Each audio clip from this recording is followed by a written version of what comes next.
for the Green Rise Action or the DCT-GRA, Yusek J. Incabo, our DCT PTP Laban Executive Director for Campaign and Operations, ngayong hapon. To our DCT Executive Director, Mr. Larry Maranan, ngayong hapon.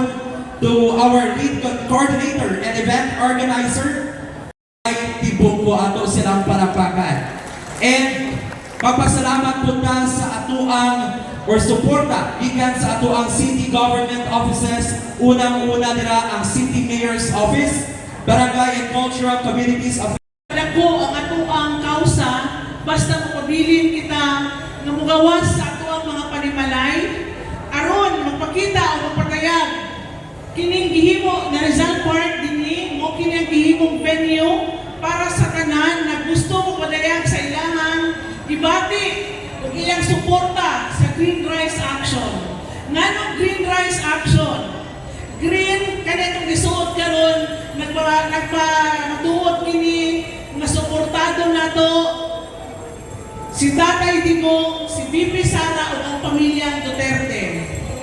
Green inubanan kini sa pag-ampo. Rice pasabot ka na motindog kita.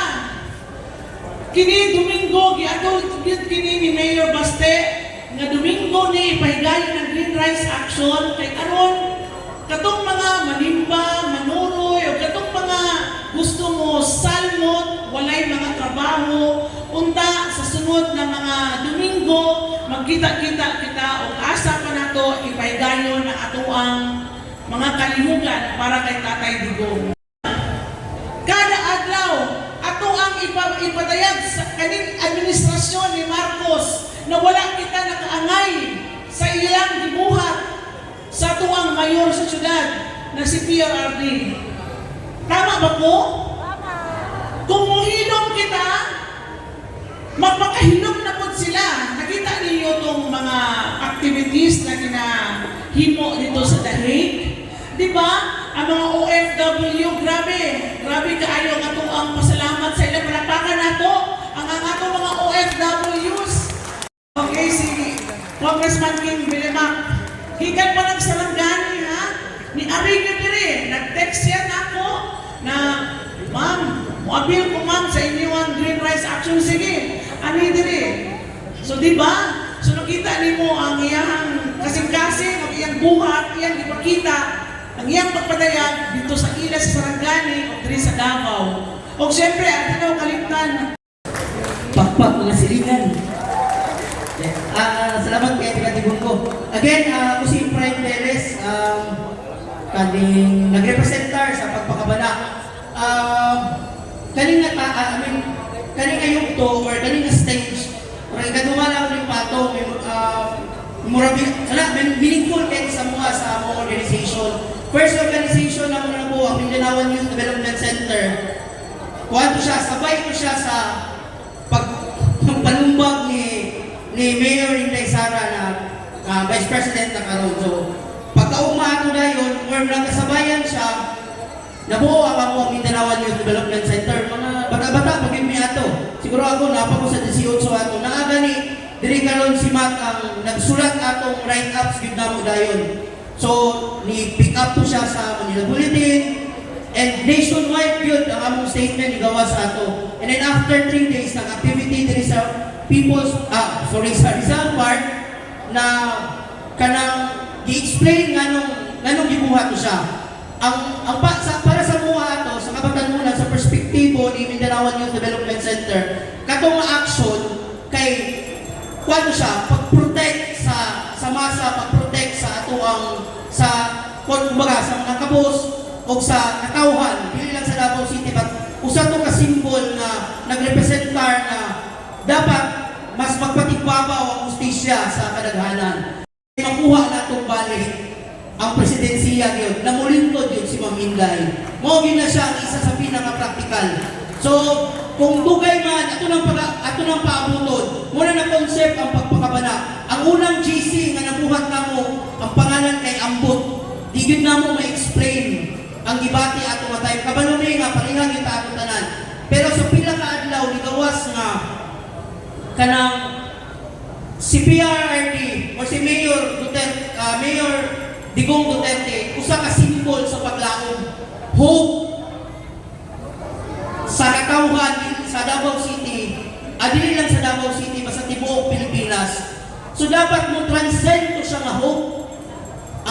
kampanya nakapahimog na namin og unang pagpakabana online to siya. Na-stop lang kay na ay election. So ang kampanya ng mga itong election time, dapat mo transcend ang hope nga bitbit ni PRRD padulong sa itong senatoriables.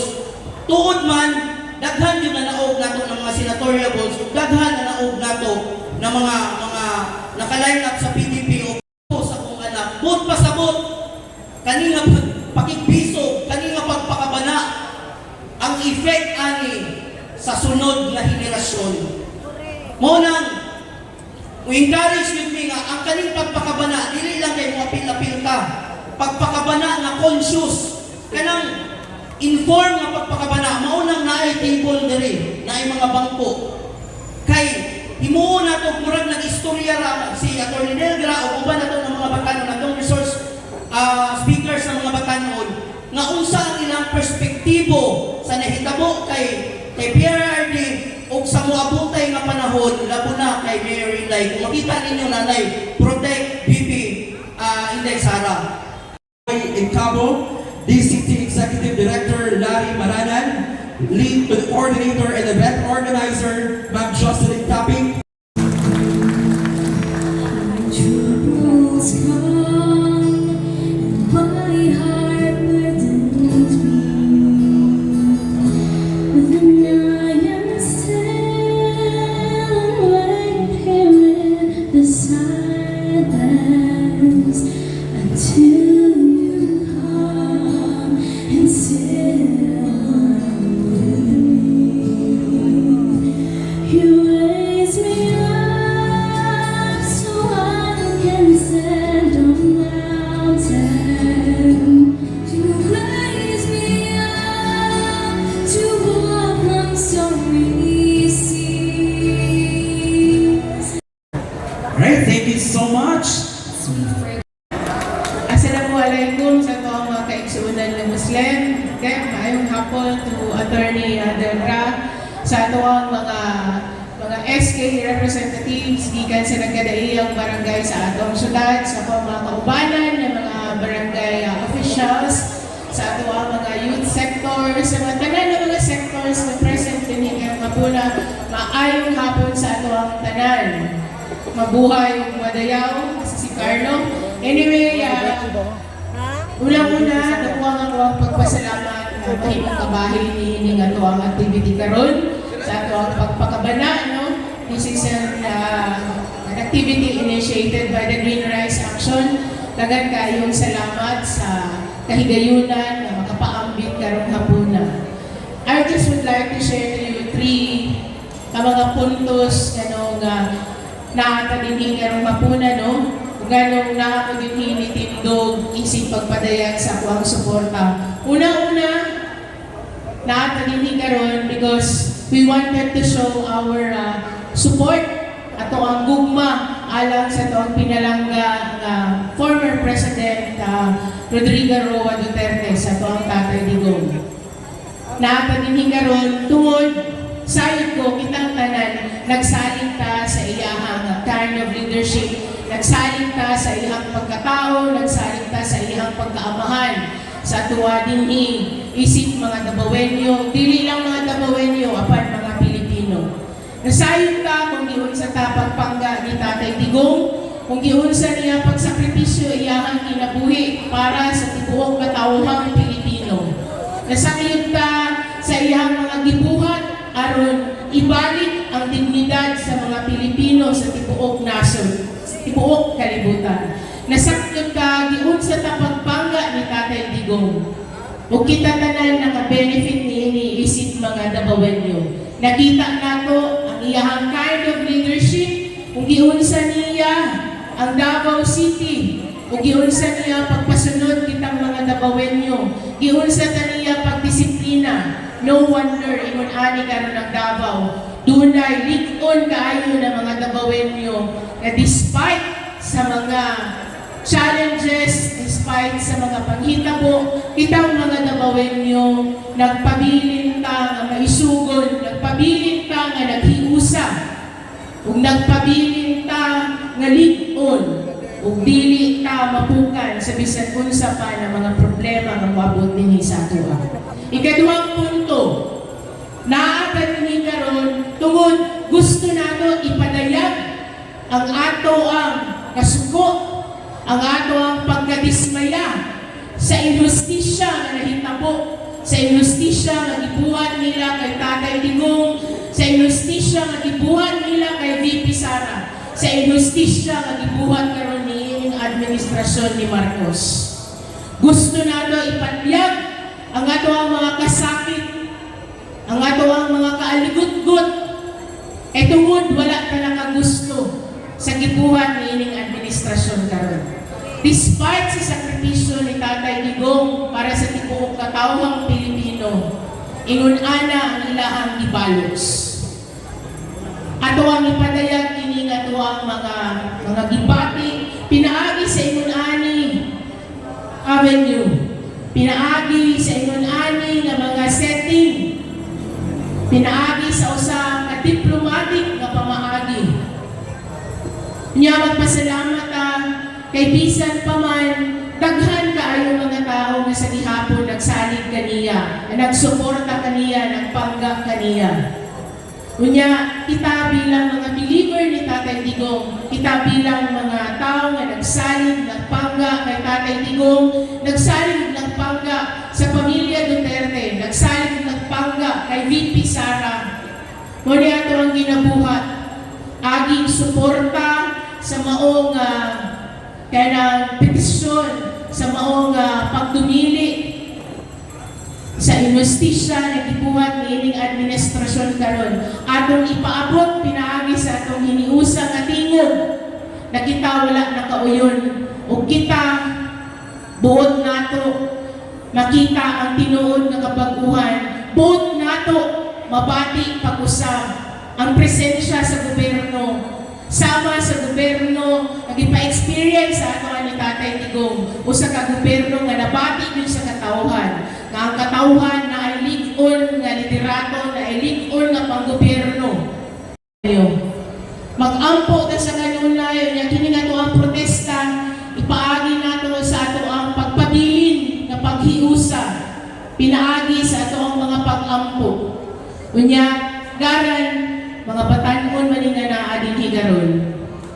The best way to do that is kita bilang mga batanon na nagsalig kaniya atong ipakita pinaagi sa ato ang mga aksyon, pinaagi sa ato ang mga buhat, labaw pa sa ato ang mga sangguniang kabataan officers nga naa dinhi karon. Hinaot nga kamuusap ato ang ipakita sa inyong mga kanya-kanya na pamaagi sa inyong respective barangays. Ipakita nato na nagsalig ta kay Tatay Digong kung ato nang ipakita pinaagi sa ato ang mga aksyon. Kamo bilang mga kabataan, mga lideres na mga kabataan, magbuhat ng mga worthwhile na mga activities na dako gyud og benepisyo para sa ato ang mga kabataan. Ipakita nato nga ang atong pagkatao, ang atong ang prinsipyo, ang atong pagkadakuwenyo, dili for sale, dili o dili ka kaya paliton sa kwarta. Kung maginaon ko, naunta, muna ang atong huktan. Labong sa mga kabataan na present din karon, sa mga SK officials na naadin karon, sa mga youth leaders na naadin karon. SK Federation President of the City Government of Davao City, the Honorable Christine Abdul Mercado.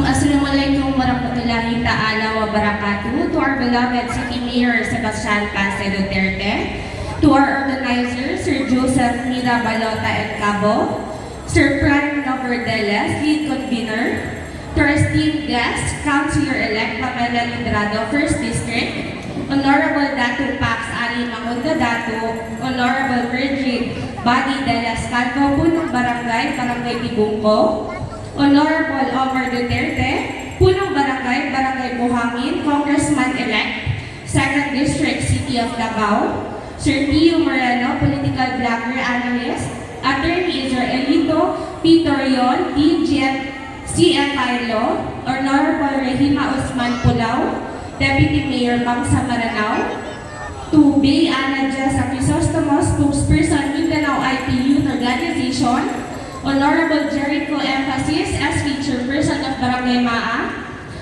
Sir James Castor, Honorable Rigo Duterte.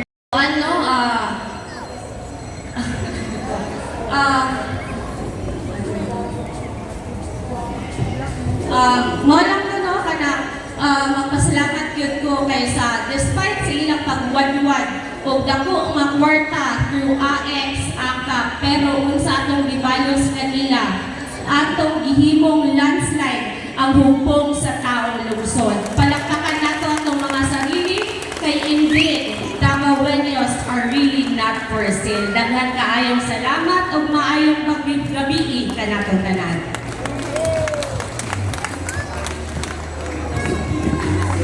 Thank you so much to our SK Federation President, the Honorable Christine Abdul Mercado.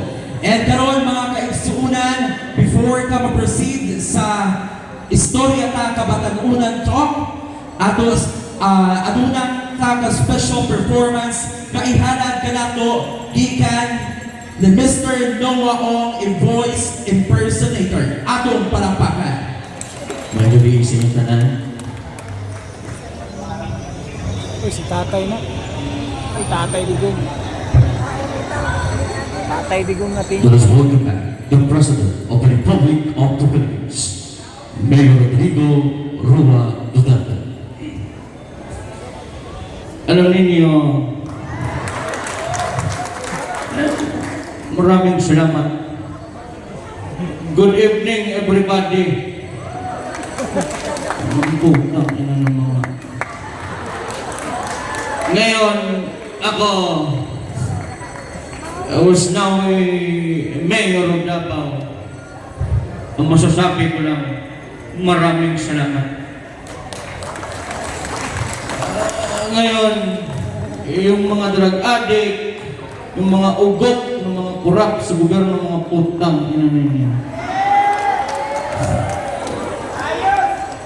Ako, muling akong pagdagan o mayor ng Davao karon para magiging sa inyo. Karon, doon na yung mga buang, mga magtawa kayo. Maraming salamat. Ang sabi ko, kung makita ko yung mga drug addict dyan sa daan, mahuldag yung mga anak ninyo, putang ina kayo, tandaan ninyo yan.